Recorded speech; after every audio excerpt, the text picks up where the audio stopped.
이병호 TV 오신 여러분 환영합니다. 저는 스포츠선 유동현. 루키더 바스켓 이동환입니다. 자, 1부 잘 보셨는지요? 11월 넷째 주 KBL 롱앤 팩트 2부 순서 한번 진행해 보도록 하겠습니다. 자, 신인 드래프트 특집으로 지금 진행을 하고 있습니다. 지명 배경, 비하인드 스토리 120% 나갑니다. 자, 지금부터 해보도록 하는데 그 이전에 저희 댓글 우선 정책에서 댓글부터 소화를 하고 가보도록 할게요. 예, 이구디구님이 역시 소통의 고품격 방송 3포인트 웃음 포인트네요. 뚜리 포인트. 예, 뚜리. 예. 예, 예. 아, 3포인트의 예. 원조격인 함석훈 그 장례 아나운서 아들 예. 함승호 씨가 3라운드 8순위로 KCC 뽑혔습니다. 그렇습니다. 그렇습니다. 자, 그 다음 예, 빙구 챈들러님이 신인 선수 컴바인 측정에서 레인 어질리티와 같은 용어들 설명 잘 좀 걸렸어요. 부탁드립니다. 요거 우리 또 설명 기업이 예. 자 놓치지 않죠. 예, 그렇죠. 예, 근데 제가 설명을 좀 드리겠습니다. 레인 어질리티 같은 경우는 그거예요. 그러니까 코트 사각형 깔대를 쫙 깔아서 사각형을 만듭니다. 거기서 그렇죠. 사이드 스텝이랑 앞뒤 예 이거 달리는 거 요걸로 그렇죠. 이제 한 바퀴를 몇 초에 도느냐. 그렇죠. 그러니까 미첩성 측정이에요. 그렇죠. 예, 그리고 이제 점프도 그게 있어요. 서전트랑 이제 버티컬 점프 이런 그렇죠. 거 있는데 KBL 기준으로 이렇습니다. 서전트는 그냥 이제 제자리에서 점프를 했을 때 지면과 발 사이에 그 측정을 하는 거고요. 네. 버티컬 점프는 되게 이제 농구 팬분들 많이 보셨을 거예요. 위에 막 이렇게 착착착 이렇게 만들어 놓은 거 있잖아요. 긴 깔대. 그렇죠. 그걸 이제 버티컬 점프는 제자리에서 뛰어서 쳐서 어디까지 치느냐. 그렇죠. 최대 손높이 점프해서. 그렇죠. 맥스는 도움닫기에서 달려와서 쳤을 때 어디까지 가느냐. 그렇죠. 요 정도로 알고 계시면 됩니다. 그렇습니다. 그래서 레이너 지라티 같은 경우에는 그런 이제 순발력 측정도 되지만 그 선수의 어떤 사이드 스텝 이런 그렇죠. 기본기 이런 부분도 좀 볼 수 있는 그런 이제 테스트라고 할 수가 있을 것 같고요. 자, 메탈 헤드님이 우리 메탈 헤드님이 항상 전자랜드 팬분 같은데 전자랜드 엘리펀트 인수는 어떻게 되어 가나요? 그랬는데 요거 최신 업데이트를 갖다 해드리면 일단 구체적인 건 없는데 지금 그때와 마찬가지로 긍정적인 부분으로 가고 있다라고 보고 있고 KBL의 첫 번째는 뭐냐면 이제 인천, 광주, 대전, 부산 이런 대도시 쪽으로 이제 가는 방향으로 좀 가려고 하고 있고 인천을 최우선으로 하고 있어요. 근데 문제는 인천시가 그렇게 협조적이지 않아요. 이게 좀 문제이긴 한데 왜냐면 우리가 이제 그런 얘기를 하잖아요. 그러니까 수도권으로 자꾸 올라오는 수도권 편중이 좀 문제가 있다. 그래서 지금 KBL 홈 구단 같은 경우에는 뭐 안양도 있고 뭐 고양도 있고 뭐 많지 않습니까? 그렇죠. 있는데 네. 근데 이제 예전에 한 4, 5년 전에 KCC 같은 경우도 전주에서 수원으로 올라오려고 한번 했었던 적이 있었죠. 그러니까 그 부분은 저도 반대를 했어요. 그러니까 KCC가 전주 버리고 어딜 가느냐. 근데 전주시에서 사실은 그런 어떤 지원이나 이런 부분들이 많이 좀 떨어져요. 반면에 그쵸. DB 같은 경우는 원주시에서 굉장히 적극적으로 어떤 지원을 해주고 있는 상태고. 근데 이런 전자랜드 인천 연고를 갖다 유지하는 그런 부분에서 인천시가 그렇게 지금 상태에서는 협조적이진 않다. 그렇기 때문에 일단 기본적으로 10개 구단을 만들어야 되고 거기에서 인수하면 가야 될 거 아닙니까? 그쵸. 그러니까 그래서 인천 연고를 갖다가 어떻게 좀 떠날 수도 있다. 그런 이제 변수가 있다. 좀 이렇게 얘기를 하고 있는데 지금 한 2개, 4개 정도를 지금 계속 꾸준히 접촉을 하고 있고 그리고 그동안 세간에 나왔던 부영건설 그다음에 인천 연고라는 셀트리온 이쪽은 아닙니다. 예. 그 두 쪽은 아니다. 그쪽 쪽은 아니에요. 그 쪽 아니고 한 2에서 4개 정도 갖다 하고 있는데 그 업체 명예내에서는 이거는 정말 극비니까 말해주면 거기서 계약이 어그러질 수도 있는 거고 협상할 때 뭐다 할 수 있는 거니까 그거는 좀 구체적으로 윤곽이 드러난 다음에 저희가 말씀을 갖다 드리도록 하겠습니다. 예, 네. 좋습니다. 예, 그리고 신승현님이 김훈 2경기 연속 승부처 좋은 활약했는데 언급 좀 해주시지. 아쉽습니다. 그렇죠. 예, 김훈 선수 굉장히 잘했죠. 저희가 이런 부분은 좀 까먹는데 이런 부분에 대해서 댓글 남겨주시면 고맙습니다. 김훈 선수 같은 경우는 기본적으로 농구를 하다가 다시 이제 길거리 농구를 하다가 그렇죠. 들어온 선수죠. 네. 왔는데 석점 슛도 굉장히 좋고요. 그리고 이상범 감독 어떤 체제하에서 지금 많은 부상 선수들이 있지만 석점 슛력이 기본적으로 좋고 또 수비를 갖다가 열심히 하려고 하는 그런 포인트가 있어요. 그렇죠. 그래서 네. 어떤 그런 자원에서 DB에서 굉장히 지금 소중한 선수로 재탄생하고 있다. 좀 이렇게 보면 될 것 같습니다. 예, 좋습니다. 그리고 조한영님이 모비스 팬이지만 장민국, 장재석 선수 파워 부분 말씀하신 거 너무 공감합니다. 예, 이렇게 또 요즘에 가장 큰 문제가 VAR에 너무 의존하는 경향이 있어서 이 부분 얘기 좀 해주세요. 이렇게 말씀하셨습니다. 그렇습니다. 그 얘기를 제가 좀 이제 해드리면 이제 장민국 선수가 이렇게 됐을 때 여기서 한우민 선수 들어왔을 때 저 와서 했던 것 이 부분에서 오펜스 파울을 그렇죠. 그래서 그쵸. 제가 어떤 얘기를 했냐면 수비수가 너무 붙고 거기에 너무 붙고 그래서 공격자 파울을 불려고 하는 그런 성향들이 있는데 너무 공격자 파울에 대해서 후하다. 그렇죠. 그러니까 실린더를 침범했는데도 그런 네. 식으로 부른다는 것은 네, 그렇습니다. 그리고 제가 거기 그 콜에 대해서 음. 장준혁 심판한테 여쭤봤어요. 근데 장준혁 심판도 일리는 분명히 있어요. 어떤 부분이냐면, 자, 이렇게 잡고 있을 때 위로 이렇게 가면, 위로 이렇게 갈 때 부닥치나 이러면은 그거는 수비자 파울 맞고, 그리고 여기 이렇게 좀 벌어졌을 때, 벌어진 상태에서 이렇게 가면, 그러니까 이게 직각이 되면, 공을 잡은 상태에서 직각이 되면 직각이 될수록 파울성 플레이가 된다. 이렇게 돌리면 그거는 피바 룰에 파울로 돼 있다. 그리고 실제로 그렇다. 그러니까 그 공격자 파울에 안 걸리기 위해서는 최대한 잡고 여기서 붙여야 된다. 붙인 상태에서 돌리는 거는 아무런 문제가 없고 거기에서 맞게 되면 그거는 수비자 파울이다. 이렇게 이제 잘 설명을 해주셨어요. 네, 잘 설명을 해주셨고 그래서 장민국 선수는 사실 거기에서 좀 애매한 부분이 있는데 그쵸. 애매한 부분이 있다. 네. 이렇게 좀 말씀을 갖다 좀 드리고 싶고요. 예, 그리고 VAR 의존도 이 부분은 좀 어떻게 보세요? 근데 저는 정말로 이거는 조금 걱정이 되긴 하는 게, 그러니까 VAR을 쓰는 건 상관없는데, 근데 코를 안 불고 그냥 VAR부터 본다고 이렇게 손동작들을 심판들이 하시잖아요. 그러니까 이거는 조금 좀, 그러니까 이 의존도를 느끼게 해주는 좀 모습인 것 같거든요. 좀 문제가 이렇게, 있죠, 그거는. 정말 문제가 있고, 이 문제가 뭐냐면, 기본적으로 이제, 빠른 상태에서 심판진들이 헷갈린다는 건 다 이해를 해요, 농구 팬들이. 근데 그 상태에서 이제 정말 애매한 경우는 VAR을 볼 수 있는데, 문제는 VAR이 너무 과다하게 되기 때문에 그쵸. 농구 흐름을 끊는다는 거잖아요. 네. 근데 그러니까 그 부분은 저는 원인은 딱 하나, 그 농구 심판들이 좀 더 능력을 키워야 된다, 이거는. 기본적으로. 키워야 네. 된다라는 부분하고. 근데 두 번째로 그러면 VAR을 그러면 불지 말고, 현실적으로 VAR을 불지 말고, 그러면 거기에서 심판진들이 뭐 이렇게 해가지고 그냥 딱 하면, 그렇게 해서 농구 흐름을 방해 안 하는 게 좋으냐, 아니면 방해하더라도 VAR을 보는 게 좋으냐라고 봤을 때는, 그래도 VAR을 보면서 그냥 정확하게 판단하는 게 좀 더 낫다. 지금 현실적으로는. 현실적으로. 왜냐면 50이 나올 수 있는 가능성이 훨씬 많아지니까, 그런 부분에서. 근데 굉장히 좀 심한 건 사실이다. VAR 많이 보는 게. 그 부분은 자체적으로 좀 많이 수정을 해야겠다. 좀 이렇게 생각이 듭니다. 예, 그리고 성근유님이 KCC 상승세에서 이정현보다 유현준을 좀 더 비중 있게 다뤘어야 되는 거 아닙니까? 이렇게 또 댓글 달아주셨습니다. 아, 예. 맞는 얘기시죠. 그러니까 이정현 선수가 전면에 나선 어떤 도움이었다면, 유현준 선수는 거기에 깔린 뭐 가자미 또는 예. 무라든가. 예. 지난번 일농구 여자농구 그 특집에서 저보고 예. 그 박신호 편집장이 그런 얘기를 했었거든요. 어떤 얘기요? 그럼 제가 가자미인가요? 막 이렇게 해서 당신은 가자미도 아니고 무도 아니고 접시다. 접시 없이 어떻게 먹어요? 그렇죠. 예, 그냥 받쳐주는. 저는 크리스탈 접시라고 생각하는데 예. 명품. 아, 에르메스. 본차이나 뭐 이런 거. 예.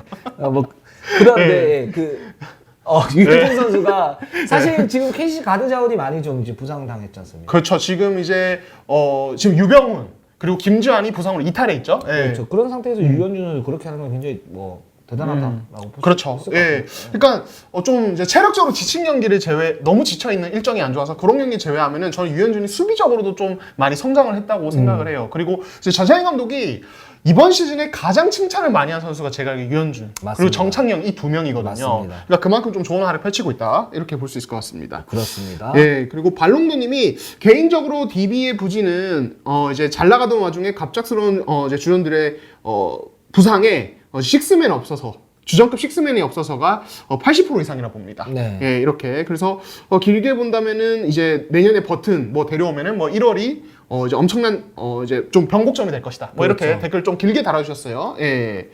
저는 동의합니다.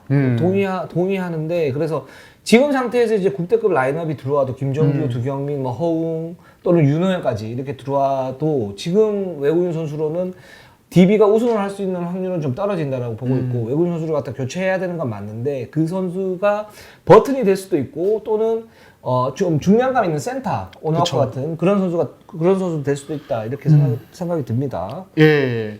자, 그러면 이제 뭐 팀별 네. 이야기를 한번 해볼까요? 그렇습니다. 자, 신인 드래프트 뒷이야기. 자, 2부 한번 가보겠습니다. 저희가 1부에서는 13579 이렇게 했었고, 자, 그러면 2순위를 가진 KT부터 한번 해보도록 하겠습니다. 자, KT 1, 2순위 누가 뽑혔습니까? 자, 1라운드에서는 연세대학교 박지원 선수 지명을 그렇죠. 했고요. 2라운드에서는 상명대학교 이호준 지명을 했습니다. 예. 일단 2라운드 이호준 선수 지명할 때는 뭐 시간이 꽤 많이 걸려서 예, 좀 이제 화제를 모았고 네. 1라운드에서는 이제 아무래도 차민석이 먼저 나가다 보니까 박지원을 지명을 했어요. 그러니까 제가 이제 서영철 감독 듣기로는 그 이제 휴식기 전에 드래프트 전에 이제 그때 그러니까 거의 2명까지 좁혀놨고 이제 그 중에 한 명 뽑을 것이다. 네. 그러니까 결국에는 뭐 차민석과 박지원이었던 것 같아요. 그렇죠, 예. 맞습니다. 예. 그래서 뭐 이우석 선수도 얘기가 간간히 나오긴 했었지만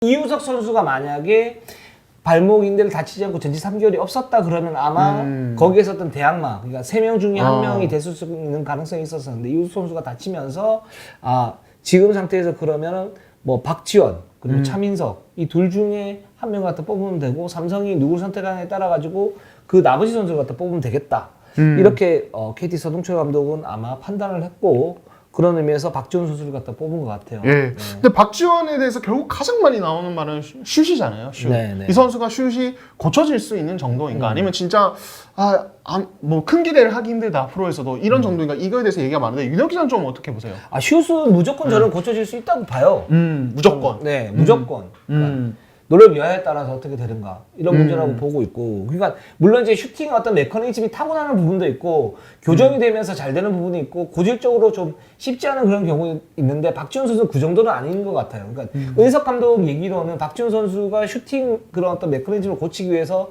자기하고 이제 개인 연습을 했을 때 그때는 됐는데 실전에서 좀 안 됐다 이렇게 얘기를 하고 있거든요. 그러니까 이제 그런 어떤 과정이다라고 보고 있고, 박지원 선수가 슈팅 능력이 어느 정도 고쳐지게 된다면 이 선수의 실링은 또 더욱 높아지는 거죠. 네, 그런 면에서 박지원 선수 그러니까 얼마만큼 노력을 하느냐, 저는 이 문제 같아요. 솔직히 얘기해서 이거 굉장히 추상적인 얘기는 하지만. 예. 근데 저는 이제 그럼 KT에서 박지원을 좀 어떻게 활용할 것인가. 일단 이제 뭐 이번 드래프트 자체가 직전감이 없는 드래프트라고는 하지만은 당장 이제 박지원의 몸 상태나 이런 어떤 적응도를 이제 파악을 한 뒤에는 저는 허움과 콤비를 이뤄서 쓰는 상황도 꽤 나올 수 있다고 봐요. 충분하죠. 근데 박지원 선수가 지금 이제 보충해야 될 게 너무 많아요. 보충해야 될 거. 우리가 이제 원래 드래프트의 어떤 특징이 즉시 전력감이 없다라고 지금 단언을 하고 있지 않습니까? 그게 뭐냐면 실전에서 만약에 가게 되면 차민석이나 박지원이나 뭐 이우석이 이제 회복되거나 한승이나 뭐 예를 들어서 양준호나 이런 선수들이 다 그렇게 좋은 모습들 갖다 보이지는 못할 거예요. 왜냐면 거기에 대한 약점들이 분명히 있기 때문에. 박지원 선수 약점 2가지인데 슈팅 능력 하나하고 그다음에 두 번째로 수비에서 2대2 수비가 잘 안 돼요. 그거는 제대로 체계적으로 못 배웠다라기보다는 그 어떤 체화가 안 돼 있는 것 같아요. 이제 그거부터 고쳐야죠. 일단 공격은 슛이 안 되고 그쵸. 2대2 수비가 안 되면 그쵸. 안 그렇게 되죠, 되면 다들. 문제가 있잖아요. 예, 이거는 뭐 예를 들어서 클러치 상황에서 나올 수도 없고 뭐 따라가는 상황에서 나올 수 없고 리드하는 상황에서 나올 수가 없거든요. 그러니까 그 두 개를 갖다 고치고 가야 된다, 박지원 선수가. 기본적으로. 그건 차민석도 마찬가지고 다른 선수 다 마찬가지예요. 똑같아.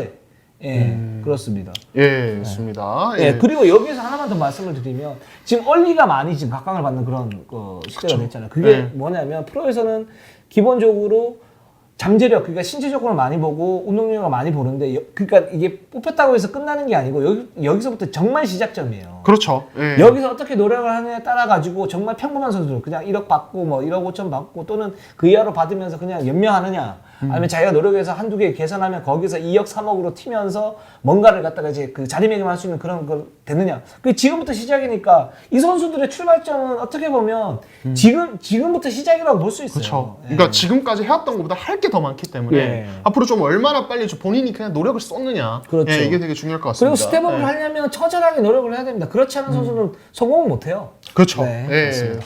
좋습니다. 자, 그러면 이제 전자랜드. 그 전에 KT 외국 선수 이제 네. 저희 클리프 알렉산더 일부에서 댓글 얘기 좀 했는데, 네. 자, 이 선수의 어떤 스타일이나 네. 장단점 이런 거 이제 좀 궁금하시지 않습니까? 네, 우리 시청자분들이? 이동환 우리 그 설명위원님께서 한번 예. 얘기해 주시기 바랍니다. 그렇습니다. 자, 클리프 알렉산더, 2m 6cm의 신장을 가진 빅맨이고요. 윙스팬이 2m 23이에요. NBA 드래프트 기준. 무지하셨네요. 예, 그렇습니다.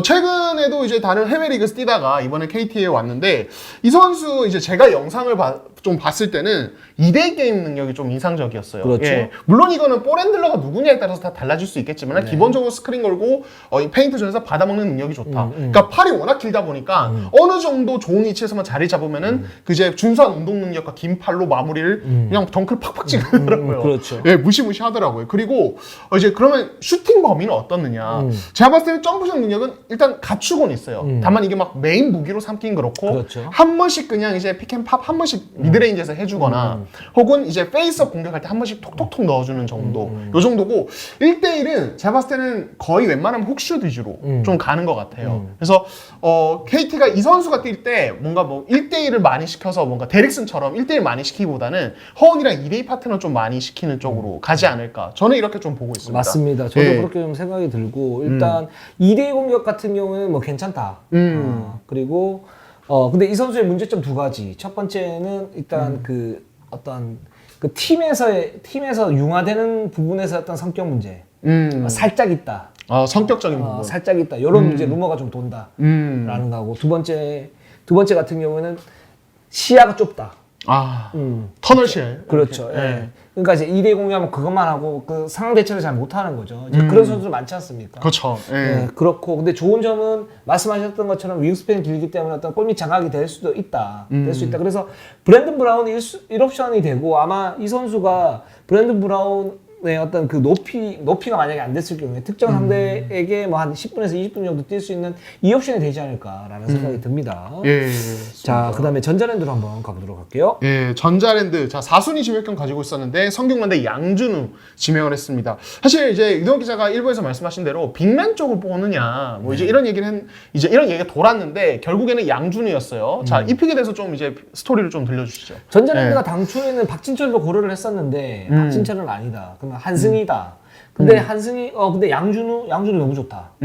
이렇게 된 것 같아요. 예. 양준우가 사실은 굉장히 그 상위 픽에서의 어떤 변수였다. 그러니까 이제 빅3를 갖다가 위협할 수 있는 그런 존재였다. 즉 이제 대학 감독들 얘기를 들어보면 양준우가 가장 완성된 어떤 그런 가드 재정이고 수비가 좋고 기본적으로. 그렇죠. 예. 뭐 2대 공격도 괜찮고 그쵸. 석점 능력도 괜찮고 그렇죠. 예. 그러면 어떤 공수 밸런스 측면에서는 대학에서의 어떤 그 최상급 가드였다라고 보고 있고 그래서 양준우가 5순위 이 밖으로 밀릴 가능성은 없는데 그럼 이제 몇 순위에 뽑힐 것인가 과연 그 차박 2의 어떤 빅3의 어떤 그런 이제 그 견고한 어떤 위치 아성을 갖다가 넘어설 수 있을 것인가라고 봤을 때 그 정도는 아니다.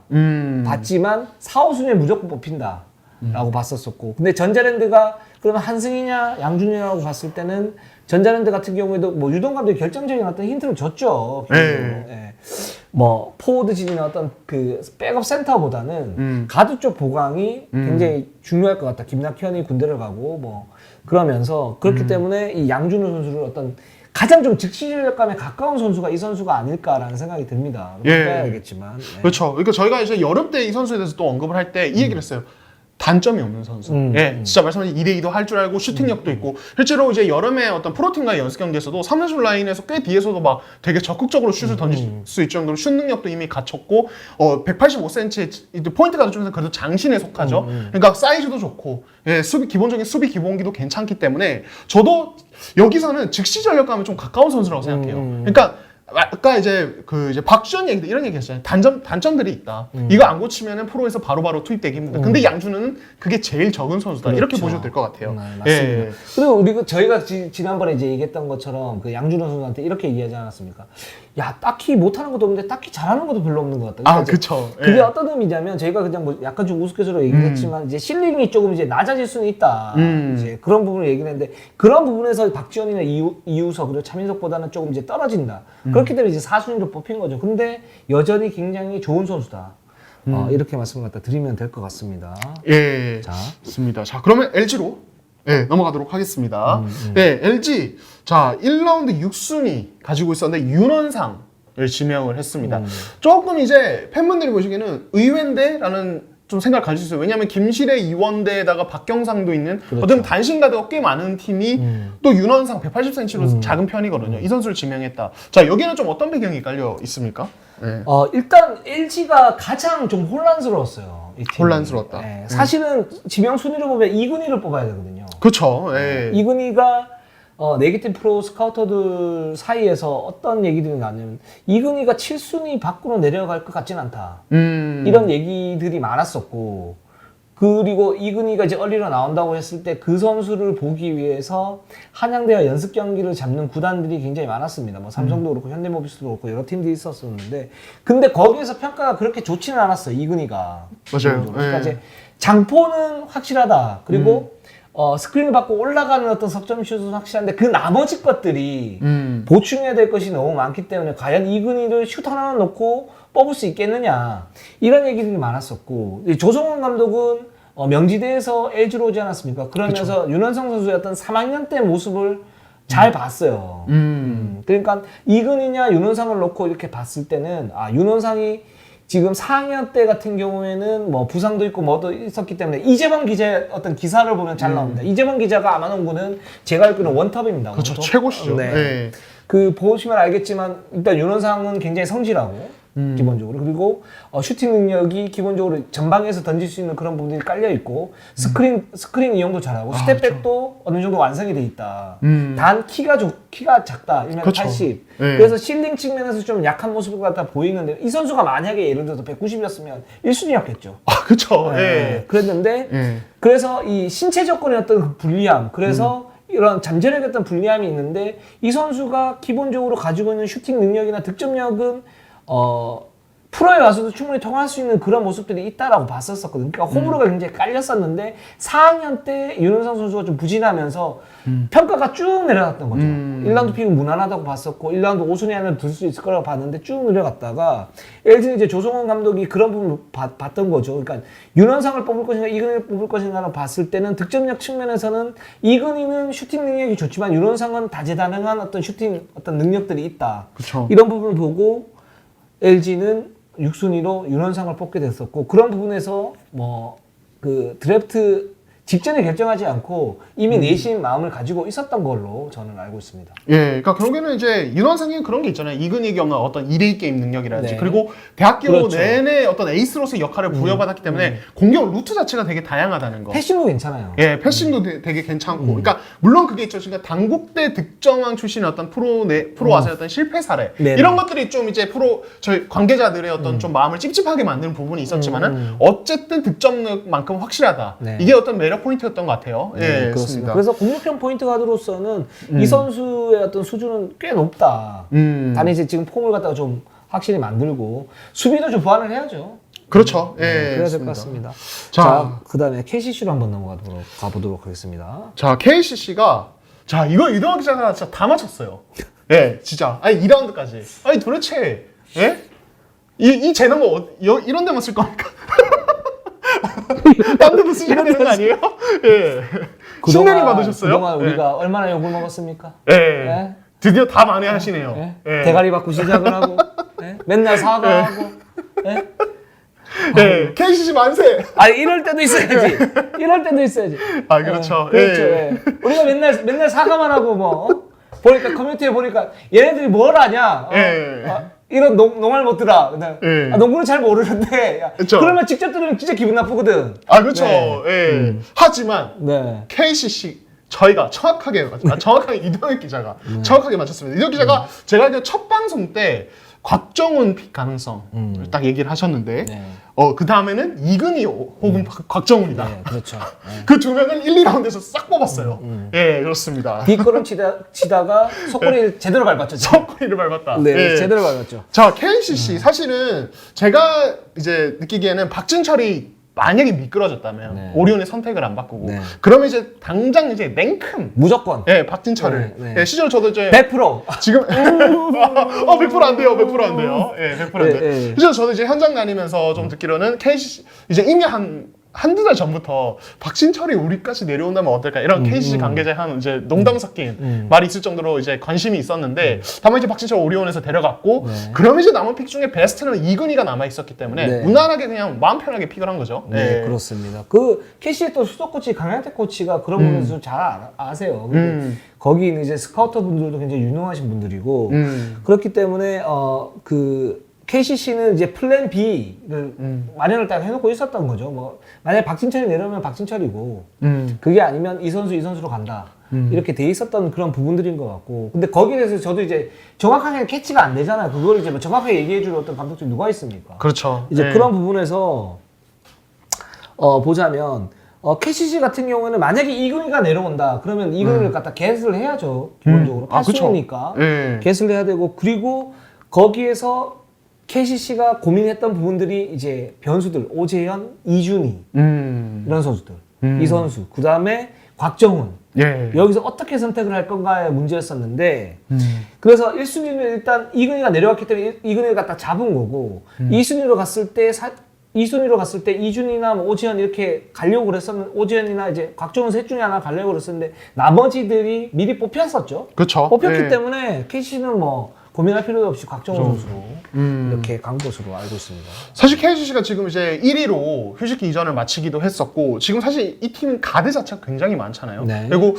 기용이 많이 되고는 있지 않지만 어떤 슈터 타입 쪽은 또 김지우가 있긴 한데 그렇죠. 그러니까 어쨌든 이근희는 얼리인데다가 지금 군 면제인 네. 상태. 그러니까 네. 시간이 많죠. 다른 선수들에 비해서. 그렇죠. 예, 이 장점이 있어서 KC가 길게 보고 키울 수 있는 진짜 그런 부분까지 어떤 강점이지 않을까 싶어요. 예. 이게 즉시 전력가는 아닌데 이런 효과는 있을 것 같아요. 예를 들어서 이근희 선수 이제 스트레칭을 할 수가 있잖아요. 그쵸. 예. 근데 거기 이제 타일러 데이비스가 있지 않습니까? 라거나나. 이 선수들이 예를 들어서 꼬미스 갖다 공략을 한다 그랬을 때 이근희가 만약에 사이드나 45도 정도에 박혀 있다. 그렇게 되면 이제 자연스럽게 스페이싱이 되죠. 그걸 한 3분에서 5분 정도는 쓸 수 있죠. 그렇죠. 이제 그런 네. 부분도 있고 만약에 그게 안 되면 이 선수를 그냥 키우면 되는 거죠. 그렇죠. 네, 예. 그렇습니다. 어쨌든 사실 이근희는 무빙슛만큼은 너무 확실한. 그러니까 그렇죠. 사실 대학에서 프로에 오는 이제 막 오는 선수가 무빙슛 동작 그런 거 막 스크린 타는 동작에 이 정도 완성도 갖춘 경우 사실 흔치 않거든요. 그렇습니다. 제가 현장 다니면서 뭐 여러 팀 관계자분들 얘기 들어봐도 이 무빙슛만큼은 사실은 조성민 이후에 되게 뛰어난 선수가 별로 안 그렇죠. 나타나는데 거의 프로 수준, 프로 톱 수준이다. 그렇죠. 이근희는 진짜 그 이후에 어떤 매그리울 만하다. 그것만큼은. 그러니까 이거는 이제 이도혁 기자가 아까 언급하신 어떤 단점들 여러 가지 있죠. 공격 루트의 한계 그리고 사실 제가 이제 한 프로스카운트한테 듣기로는 좀 수비적인 부분 그리고 좀 전투적인 마인드가 좀 부족한 느낌도 그렇죠. 있다라는 평가도 일부 그래서 있었어요. 정말 냉정한 평가는 뭐냐 예. 원툴이다 이런 얘기도 있어요. 슛밖에 없다. 그렇죠. 예. 네. 그러니까 결국에는 이제 그 나머지 어떤 단점으로 보이는 부분들을 잘 보완하면은 그럼 이제 이 최대 강점인 무빙슛을 되게 이제 무빙슛이 더 강화되는 거죠. 장점을 돋보이게 할 수 있는 거죠. 그러니까 사실 또 이제 KCC가 특징상 볼 없는 움직임 되게 많은 팀이에요. 네. 그러니까 이 선수가 자기 단점만 잘 보완하면 KC 시스템 안에서 또 빛날 수 있는 여지가 있다. 저는 그런 생각이 듭니다. 예. 그렇습니다. 자, 그래서 KCC는 1라운드에서는 이균희 선수 뽑았고 2라운드에서 곽정훈 선수도 살림꾼이죠. 그렇죠. 네, 예. 그렇습니다. 뭐 3명대 에이스로서 좋은 역할을 했고 또 이 선수도 이제 잠재력이 있는 그런 선수니까 KC도 나름 괜찮은 보강을 했다 이렇게 볼 수 있고 마지막으로 SK 한번 가보도록 하겠습니다. 사실 개별 워크아웃을 하면서 좀 논란을 일으켰습니다. 그렇죠. 예. 그러니까 주말 중에 이제 워크아웃을 해서 이게 이제 지금 일단은 KBL은 드래프트에서 했던 팀별 워크아웃을 명문으로 뭐 규정을 짓고 있진 않아요. 문서화로 이렇게 하고 있진 않지만 팀들끼리 하지 말자 이렇게 얘기가 된 상태에서 SK가 요거를 진행을 해서 좀 논란이 됐었죠. 네, 그렇습니다. 2018년도 오리온이 조한진 선수 그렇게 했었어요. 2019년도 SK가 김영빈 선수 그렇게 했었습니다. 그렇게 하면서 이 부분은 좀 너무 예외로 두긴 뭐하다 그래서 10개 구단 사무장 회의에서 합의를 했는데 SK에서 그 부분에 대해서 워크아웃을 갖다가 하면서 어떤 논란이 됐었었고 근데 이게 이제 SK가 분명히 잘못했어요 이 부분은 이건 이렇게 그쵸. 하면 안 돼요 한 번 더 KBL에 문의를 갖다 해보든가 뭐 이제 중간에서는 그런 얘기도 합니다 그 SK 쪽에서는 우리가 합의된 사실을 갖다 사실 몰랐었다 이런 얘기도 하는데 이제 그 부분은 뭐 알 수가 없는 거고요 그런 상태에서 KBL에 한 번 더 문의를 갖다 해보든가 아니면 이 워크아웃을 할 때 이 6명의 선수가 나갔었는데 이 선수 개별 학교 가가지고 발품을 좀 팔든가 우리처럼 전화해가지고 좀 알아보고 그죠? 예. 하든가 그렇죠. 그렇게 네. 했었어야죠. 예. 그랬는데 근데 이게 이제 단지 이제 SK만의 문제냐 그건 아니고 유권회생이 너무 많아요 KBL은. 그러니까 그냥 워크아웃 개별 워크아웃 안 된다라고 명시를 해놓으면 될 거 아니야. 그렇죠. 허점을 아예 없애야죠. 명실에서. 그러니까 그렇게 하면 그 동티가 안 날 거 아니에요. 그렇죠. 그죠? 예. 한참 이제 좀 이제 KBL이 부활하려고 막 이렇게 하는 시점에서 이런 부정적인 얘기로 계속 또 막 얘기들이 나오고 각 구단들이 싸우고 이거 KBL이 이런 부분 명시를 해야 됩니다. 명시를 해가지고 예를 들어서 이거 하다가 걸리면 신인 드래프트 박탈. 그거 그렇죠. 누가 하겠어요? 예. 그렇죠. 그런 예. KBL의 어떤 규정 미비도 있다. 좀 이렇게 볼 수가 있을 것 같고. 자, 그래서 SK는 1, 2순위를 했는데 뭐 여기도 제가 맞췄네요. 네. 예. 임현택 맞추셨네요. 예. 네, 네. 제가 바로 이렇게 말씀드리려고 했는데 그새 참지 못하고 5초를 못 참고 제가 알아서 말해줄 텐데. 미안합니다. 예, 예. 참 부끄럽습니다. 아무튼 유도현 기자가 또 이제 SK의 지명 모두 맞추셨습니다. 일단 SK는 기본적으로 사실 문경 감독이 이런 이야기를 했었잖아요. 최근에 우리는 포텐셜을 본다. 근데 그 포텐셜을 보는 어떤 중요한 포인트는 사이즈인데 이면택과 오지영 그 부분에서 모두 강점이 있는 선수죠. 자기 포지션. 저는 이게 맞다고 봐요. 문경 감독 얘기가 맞다고 봐요. 그러니까 이게 SK의 어떤 시스템의 좋은 점이라고 말씀드릴 수 있는데 SK가 사실은 시스템이 굉장히 좋은 팀이잖아요. 근데 그쵸. 그 유망주 그 양성에서도 굉장히 많이, 그러니까 10개 구단 중에 거의 탑으로 지금 하고 있는 거고. 그래서 워크아웃은 왜 한 거야, 근데? 워크아웃까지 왜 한 거야? 그 가운데서도 가리려고. 투머치잖아, 이거 투머치. 예, 했는데. 근데 이제 그러면서 이제 김영민 선수도 뽑았었죠. 그러니까 이제, 구단에서 어떻게 육성을 하고 그 육성할 수 있는 자신감이 굉장히 좋은 구단. 그렇기 때문에 SK가 점점 강해지고 있는 것도 맞는 거고. 기본적으로. 그리고 앞으로도 좀 더 강해질 수 있는 확률이 높아지는 것도 맞는 거고. 이 상태에서 SK가 이제 10순위 갖다 뽑았어요. 10순위를 뽑으면서 이제 구단 관계자가 그런 얘기를 했습니다. 저희가 정말 지난 시즌에 정규리그 확실한 1위였나 봐요. 10순위 같다고. 그런 깨알 어떤 얘기를 갖다 하면서 얘기를 했었는데, 그러니까 이면택 선수는 이제 그런 이제 유형의 선수죠, 기본적으로. 그렇죠. 197cm 장신 포워드고 아직 뭔가 기량이 만개한 느낌은 아니지만 이 선수 이제 슈팅력도 어느 정도 가지고는 있어요. 대학 무대에서 이미 좀 보여줬었어요. 그래서 잘 다듬고 단점 잘 이제 좀 보완을 하면은 분명히 쓸 수 있는 어떤 카드가 되지 않을까. 그리고 사실 죄송합니다. 오재영도 오재영. 사실은 2라운드에서 지명되긴 했지만 1라운드 지명 거론이 됐었고 실제로 유도현 기자가 언급했을 정도로 이 잠재력, 장신 카드로서의 잠재력 좀 거론이 많이 되지 않았습니까? 그렇습니다. 그 오재현 선수가 사실 얼리를 갖다 좀 늦게 신청을 갖다 했는데 사실 한양대 연습 경기를 한 프로팀들 한데 물어보면 처음에 이제 이근희를 보러 갔다가 오재현 쟤는 뭐지? 쟤 좋은데? 그럼 박지현하고 비교를 해볼까? 박지현하고도 좀 밀리진 않은 것 같은데? 근데 슛이 없네? 그렇죠. 이게 과연 될까?